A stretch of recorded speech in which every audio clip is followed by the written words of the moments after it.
Bonjour mesdames, messieurs et bienvenue à Randonnée Québec. Et bien maintenant, le mois de novembre est le mois du Salon du Quad. Et aujourd'hui, je me trouve à la place Forzani et nous irons ensemble visiter le Salon du Quad. Et aussi, nous irons rejoindre Ken au circuit d'essai. Venez avec moi, on regarde ça ensemble.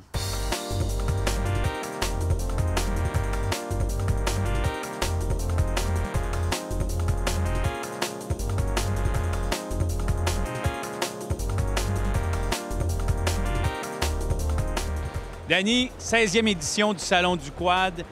Écoute, cette année, il y a quelque chose de nouveau. J'aimerais que tu nous en parles. Effectivement, il y a de quoi de nouveau. Il y a les motoneiges, les motos hors route. On a toute la gamme des motos hors route présentement sur le marché qui sont présentes. Les motoneiges, tous les manufacturiers ont emmené des motoneiges, des véhicules quad.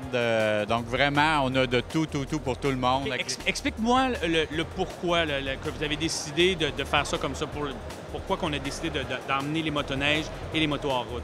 Bien, on a décidé d'emmener les motoneiges, les motos-routes avec les quads parce qu'on a des amis chasseurs, des amis pêcheurs qui utilisent des véhicules qu'ils n'utilisent pas normalement dans les sentiers. Donc, vraiment, on leur offre une gamme de produits, autant aux touristes, aux quadistes, à tous les utilisateurs. Puis, c'est les gens de VTT, de motoneige, de moto, c'est des gens moteurs. On les verra pas beaucoup faire des sentiers pédestres en forêt, mais c'est des amants de la nature. Ils vont utiliser leur véhicule, tout ça. Donc, un peu en ayant toute la gamme, on offre des produits à tout le monde. Puis, on a introduit aussi un programme concessionnaire cette année où on offre une vignette gratuite à tout le monde. Oui, parle-moi de ça, la vignette. C'est quoi la philosophie, l'idée derrière tout ça? Bien, l'idée derrière tout ça, c'est des gens qui achètent des VTT pour aller à la chasse, à la pêche. Puis là, bon, ils n'ont pas le VTT pour utiliser. Ils ont acheté ça pour une activité donnée, puis ils n'ont pas l'occasion d'aller dans un sentier, puis se refusent des fois d'aller dans un sentier pour dire, bien, je n'achèterai pas mon droit d'accès ou tout le kit. On a le quadiste invétéré que lui, oui, mais les gens qui ont des activités spécifiques, ils ne font pas des fois aller dans le sentier. On sait très bien que sur 100 des véhicules vendus, il y en a seulement 40 qui achètent des droits d'accès. Donc, l'objectif, c'est d'emmener des nouvelles clientèles dans notre réseau de sentiers, leur faire découvrir une autre activité autre que leur raison d'achat première.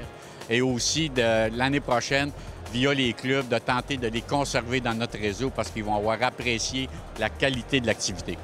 Écoute, Danny, c'est toujours la même question chaque année que je te pose. Je pense qu'on le voit, c'est un succès encore une fois. Le Salon du Quad, c'est nécessaire pour les quadistes. C'est nécessaire pour les quadistes pour ramasser toute l'information sur les sentiers puis tout. Et donc, même avec l'ajout de la moto hors route, le réseau de moto hors route s'étend de plus en plus au niveau du Québec. Pour ces utilisateurs-là, enduro double usage. Et aussi pour les motoneigistes, bien, il y a de l'information pour les sentiers. La Fédération de motoneige est présente ici. Nous, la Fédération de quad, on est là avec l'ensemble des services qu'on offre. Cartographie, les sentiers, les endroits touristiques à visiter en sentier, les cours de conduite pour les jeunes utilisateurs, de l'information sur le réseau. Donc, vraiment, c'est complet pour l'ensemble des utilisateurs de véhicules hors route. Et le fameux circuit d'essai, bien, encore une fois, ça, c'est l'attraction. Ah, bien, ça, c'est un succès. Le fameux circuit d'essai, c'est vraiment un succès. Cette année, on a des nouveautés, les nouveaux side-by-side, qui est la nouvelle tendance du monde des véhicules hors route. Il est possible d'essayer le nouvel Arctic 4 Wildcat, le 1000cc, nouveau produit récemment introduit sur le marché. Donc, vraiment, l'utilisateur peut essayer n'importe quel modèle, n'importe quel véhicule. Il préfère pas un side-by-side, il veut essayer un quad, il peut essayer un quad, un 1 place, un 2 places. Donc, c'est l'endroit où l'utilisateur peut vraiment faire un choix. Danny, je me promène partout au salon, je vois qu'il y a énormément de fabricants qui ont des véhicules à chenilles. Comment ça se passe de votre côté, la Fédération? Bien, nous, ça va assez bien. Disons donc que c'est assez marginal au niveau du réseau de sentiers. On n'a pas tellement dans le réseau. Mais il faut comprendre que des gens jettent ces véhicules-là à chenilles. C'est des travailleurs, cabanes à sucre, tout ça, des chasseurs en période hivernale. Et pour aller au caribou, c'est fantastique, tu sais. Et ça passe partout. On a un projet pilote qui les permet d'utiliser parce que les gens ils disaient, bon, mais nous, on a acheté ça pour travailler. Mais des fois, dans la semaine, bien, on a des copains, ils font une randonnée dans le sentier. On aimerait ça être capable d'y aller avec nos copains, même si notre véhicule a des chenilles. Donc, c'est pour ça qu'on a introduit ce produit-là, ces véhicules à chenilles-là dans notre réseau de sentiers via un projet pilote. Et je te dirais en passant, ça va très bien.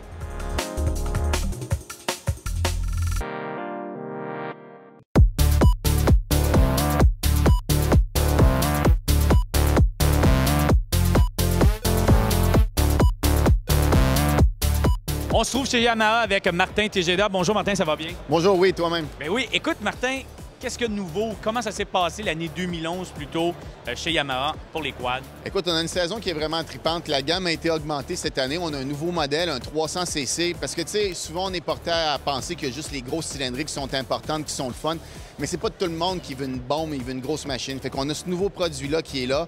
Donc, puis des améliorations au niveau des changements, au niveau des couleurs, des modèles spécial édition sur les modèles déjà existants. Fait que une gamme qui est intéressante, qui est complète. Toi, t'es dans l'industrie, tu connais bien l'industrie. Il y a des nouveautés dans l'industrie en ce moment, des choses qui se passent. Écoute, oui, il y a des choses vraiment intéressantes. Comme cette année, exemple, la Fédération des clubs quad va donner gratuitement la passe de sentier pour tous les clients qui vont acheter un VTT neuf. Donc, Yamaha participe dans ce programme-là. Il y a aussi les corridors permanents des sentiers de VTT qui sont en train d'être travaillés par la Fédération. Vraiment des choses qui sont vraiment le fun. Le marché du VTT se porte vraiment bien, puis ça va de l'avant. Et là, on parle de véhicules neufs et vous, chez Yamaha, bien, vous faites des cadeaux à vos clients Yamaha. Ah oui, je suis content que tu me parles de ça. Écoute, il fallait pas que j'oublie ce bout-là. Oui, il y a des baisses de prix substantielles cette année. Donc, toute la gamme 2012, les VTT 2012, sans rentrer dans le détail, sont moins chers et de quantité importante que par rapport à un modèle 2011. Donc, vraiment, différence de prix. C'est majeur. Donc, tout qu'il faut pour stimuler l'industrie. Stimuler l'industrie et stimuler les gens à en acheter un neuf, peut-être changer de machine, justement, et aussi à prendre leur passe de sentier. Exactement. Tu sais, faire découvrir les sentiers aux gens, se rendre compte qu'il n'y a pas juste... Le VTT, c'est pas juste un jouet pour aller se pitcher dans la boîte. C'est quelque chose qui va réunir la famille. Les gens vont en profiter ensemble. Donc, on a un réseau de sentiers au Québec qui est fantastique. Il faut en profiter. Toujours une belle philosophie chez Yamaha. Ah, bien, on est zen, hein? C'est asiatique.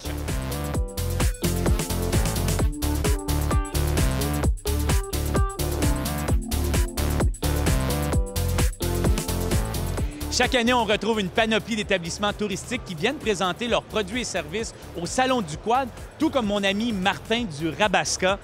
Hey Martin, comment ça va? Ça va très bien, vous-même. Oui, on t'a vu la semaine passée dans la grande randonnée Trans-Québec. Écoute, toute une aventure. Comment ça se passe, le Salon du Quad? Salon du Quad, cette année, on avait une nouveauté. Il y avait les manufacturiers qui amenaient les motoneiges. Donc, je pense que l'utilisateur de tous ces produits-là se retrouve encore plus là, maintenant avec le nouveau salon qui comporte plusieurs machines hors route. Si on parle en général, pour tous les gens qui ont des établissements comme le tien, est-ce que c'est vraiment avantageux d'être ici? Est-ce que c'est vraiment votre public cible? Définitivement. Et puis, on voit depuis plusieurs années qu'il y a beaucoup plus d'hébergements qui viennent s'installer dans le salon parce que l'utilisateur, naturellement, c'est faire du quad, faire de la motoneige, mais ça prend l'endroit pour dormir, l'endroit pour manger. Donc, faut être ici. Là, comment ça se déroule? Les gens viennent te voir. Est-ce que les gens font, comme on dit en anglais, du pre-booking ou simplement prendre de l'information? Non, c'est de l'information. Il n'y a aucun hébergement ici qui va vendre des nuitées. C'est pas le but de l'exercice, c'est de se faire connaître, de rassurer les gens au niveau de la sécurité, de nos sentiers, de nos établissements. Parce qu'aujourd'hui, les gens voyagent beaucoup en couple, ont besoin de cet aspect-là, sécurité, savoir les distances, et c'est ça qu'on explique ici au Salon. Est-ce que tu as vu des gens qui venaient de loin quand même pour venir explorer le Salon du Quad ici, qui est à Laval quand même? Effectivement, j'ai vu des gens de Québec, du Lac-Saint-Jean. Les gens se déplacent beaucoup pour venir ici. Il n'y a pas d'autre salon au Québec qui est sur le quad. Et puis, c'est surprenant même, je te dirais, comment les gens font de la distance pour l'information.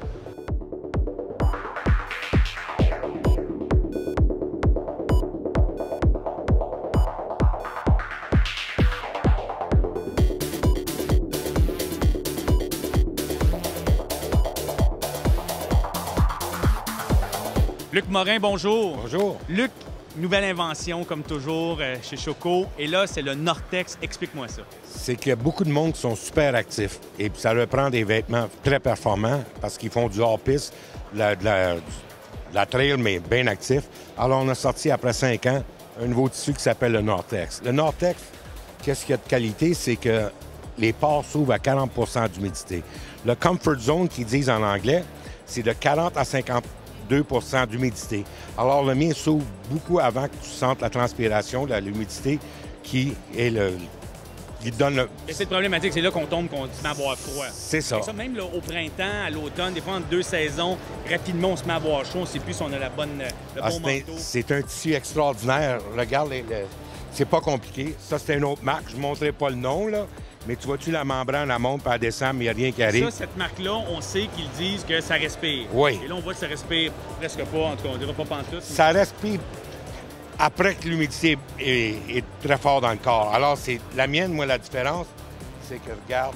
Et là, ce que tu fais, c'est que tu fais sortir de l'air par en dessous. Il n'y a pas d'eau qui passe. Bon, ça, ce serait l'intérieur de mon corps. Et ça, c'est l'extérieur. C'est l'extérieur. C'est comme une valve qui est ouverte juste un bord. OK. Pour te montrer que ça ne prend pas grande pression, tiens, je vais le faire ici, là.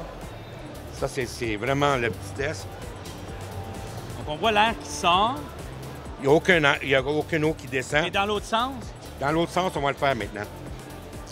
Et là, les joues sont gonflées. Et voilà. Donc, le froid ne rentre pas, l'humidité rentre. L'air rentre pas, seulement que l'humidité qui sort du vêtement. C'est ça qui fait la différence avec le Nortex, avec les autres produits. Et ça, c'est unique à Choco. C'est unique à Choco. Luc, ces tissus-là, c'est disponible sur toute la ligne Choco? Non, c'est seulement sur la ligne Nortex qu'on appelle, là, qui est spécialisée dans le tissu, là. Et puis, comme je disais, c'est fait pour du monde qui sont très actifs.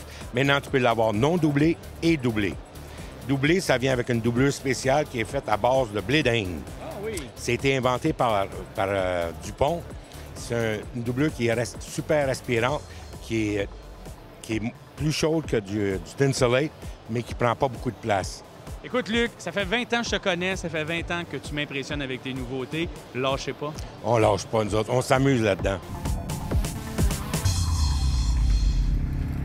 L'attraction principale au salon est sans contredit le circuit d'essai où on peut essayer toutes les marques de véhicules et de modèles sur un vrai circuit forestier. Et c'est sûrement la seule place où vous pouvez vous permettre ça. Allons rejoindre Ken qui s'y trouve.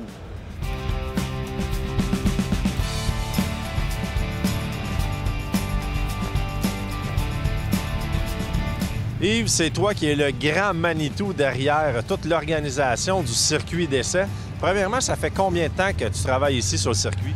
Ça fait 12 ans. 12 années que tu as travaillé avec notre bon ami Michel Gravel. Oui. Maintenant, ça fait la deuxième fois que c'est toi qui es complètement en charge. Oui, ça fait la deuxième année que je suis complètement en charge. Cette année, même Michel a pris sa retraite, puis il a mérite, là, tu sais, fait que on va essayer de faire du mieux qu'on veut. Continuer la légende. Continuer la légende. Qu'est-ce qu'on essaie de démontrer aux gens lorsqu'on fait le circuit d'essai? Nous autres, notre premier but, c'est d'essayer de montrer aux gens ce qu'ils vont rencontrer dans un sentier. Ils vont rencontrer de la forêt, ils vont rencontrer peut-être du parterre un peu comme ça, un peu de champs unis. Ils vont rencontrer de l'asphalte. Ils vont rencontrer un petit peu de coins raboteux. Fait que là, ici, on a tout ça dans le sentier. Dans le fond, la seule chose qu'on ne peut pas leur montrer, c'est ce qu'on appelle le chemin forestier.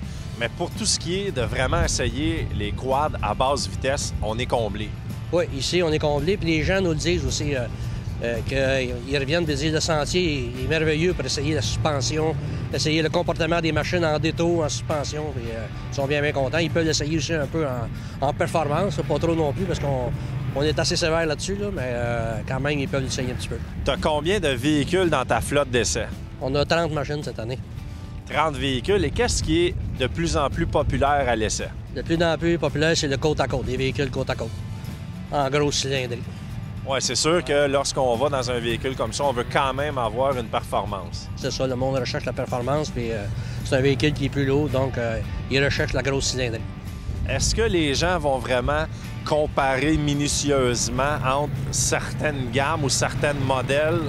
Oui, les gens, souvent, ils arrivent avec une idée fixe. Peut-être qu'ils sont amateurs d'une sorte ou d'un autre, là, ils arrivent avec ça, mais des fois, ici, ils se convainquent aussi qu'il y a d'autres sortes, fait qu'ils essaient plusieurs sortes, puis des fois, ils repartent avec une autre idée, pas avec la même idée qu'ils sont arrivés. Ça.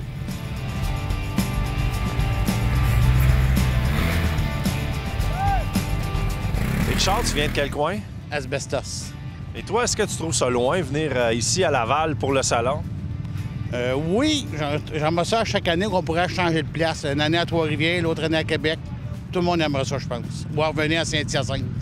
Oui, c'est sûr que Saint-Hyacinthe, dans ton cas, c'était plus central. Par contre, à Saint-Hyacinthe, on n'avait plus le circuit d'essai. OK. Est-ce que c'est un must pour toi, le circuit d'essai? C'est la première fois que j'essaye ça. Oui, j'aime bien ça, puis je vais revenir pour ça.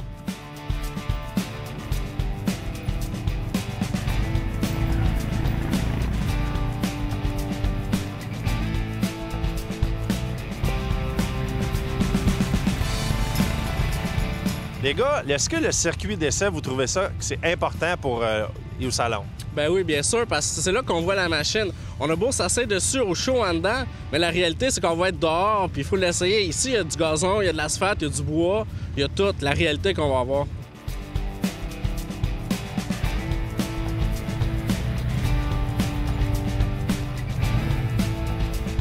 Est-ce que tu trouves ça bien d'avoir accès au circuit d'essai? Oui, j'aime bien ça. Le but de venir voir le show, c'est de pouvoir les essayer, c'est sûr. Est-ce que tu en essayes plus qu'un ou juste un ou ça dépend des années? Bien, ça dépend des années. Là, je n'essaye juste un actuellement. Là. Ton idée est pas mal déjà faite, tu veux juste confirmer. Oui, c'est ça. C'est sûr, je ne vais pas changer de sorte. Là. On va rester la même sorte, mais on va confirmer, voir comment ça se produit.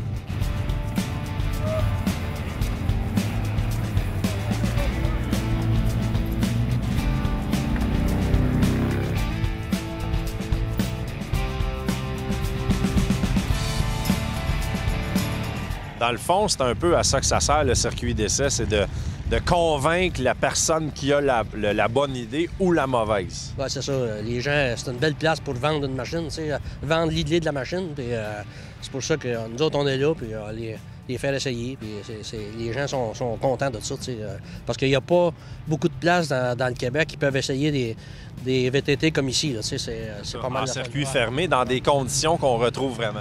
Oui, c'est ça. C'est pas mal unique là, à travers la province. Là, je pense que c'est unique là, parce que peut-être qu'il y a des petits circuits de place en place. Là, certaines compagnies, mettons, à un moment donné, font une représentation, mais en tant que tel, là, toutes les races, si on veut, de véhicules, on les a toutes ici, fait que les mondes sont comblés. Yves, je te remercie beaucoup parce que bon, j'ai eu la chance de faire le circuit quelques fois. Encore une fois, c'est un circuit qui est très représentatif, un beau circuit, juste assez rapide, juste assez courbeux et sinueux. Et les gens, le pouls des gens sont vraiment contents. Donc, ça veut dire que, encore une fois, tu as fait une bonne job. Je vais dire que oui, mais c'est mon équipe surtout qui est... J'ai la meilleure. Je ne veux pas m'inventer, mais j'ai la meilleure équipe du Québec.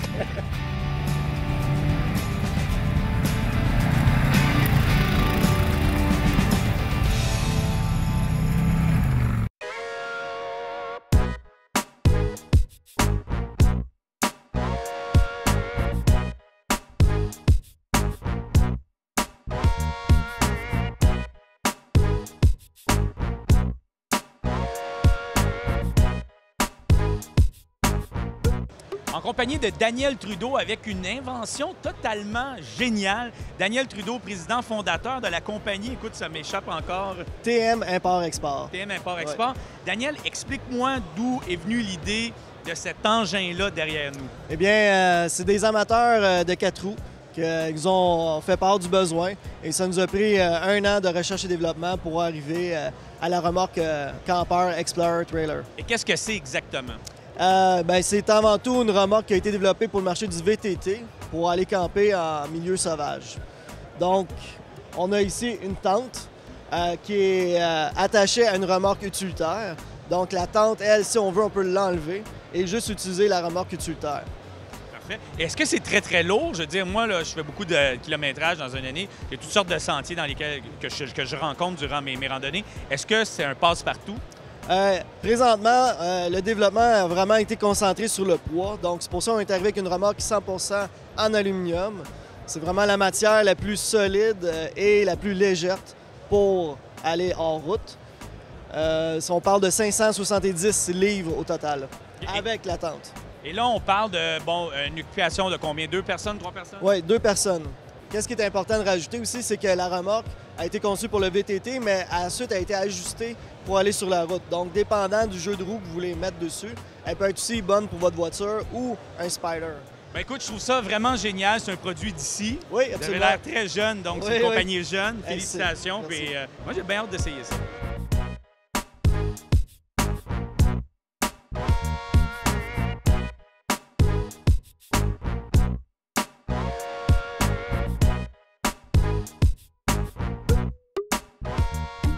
Eh bien, c'est déjà tout, mesdames, messieurs. Si vous voulez avoir plus d'informations sur cette émission, allez sur le site rds.ca/RQ.